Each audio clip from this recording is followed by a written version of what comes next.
Rais wa Jamhuri ya Muungano wa Tanzania, Mheshimiwa Dr. Samia Suluhu Hassan amefanya mazungumzo na Rais wa Ghana, John Mahama. Marais hao wamekutana leo Machi 2 mwaka 2026 katika Ikulu ndogo ya Arusha na kufanya mazungumzo yanayolenga kuimarisha ushirikiano wa kimkakati kati ya Tanzania pamoja na Ghana, hususan katika mageuzi ya kiuchumi, ajira kwa vijana na maendeleo ya uchumi wa kidijitali. Rais Mahama ameeleza hatua zinazochukuliwa na Ghana ya kuimarisha usimamizi wa sekta ya madini na kakao kwa lengo la kuongeza mapato na kukuza uchakataji wa ndani.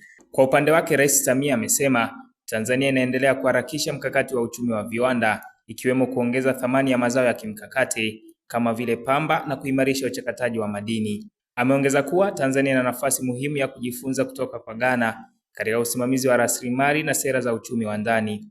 Kuhusu swala la ajira kwa vijana, marais hao wamekubaliana kuongeza ushirikiano katika maendeleo ya ujuzi, ubunifu na ujasiriamali. Rais Samia amesisitiza dhamira ya Tanzania ya kuimarisha mifumo ya fedha za kidijitali na usalama wa mitandao kama sehemu ya mkakati wa kujenga uchumi shindani na jumuishi.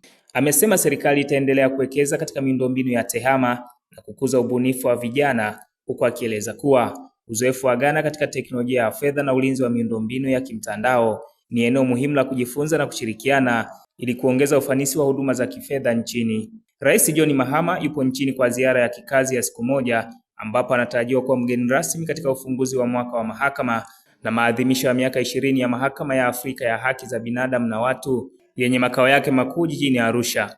Mimi ni Yohana Mashauri na hii ni Open Online Media.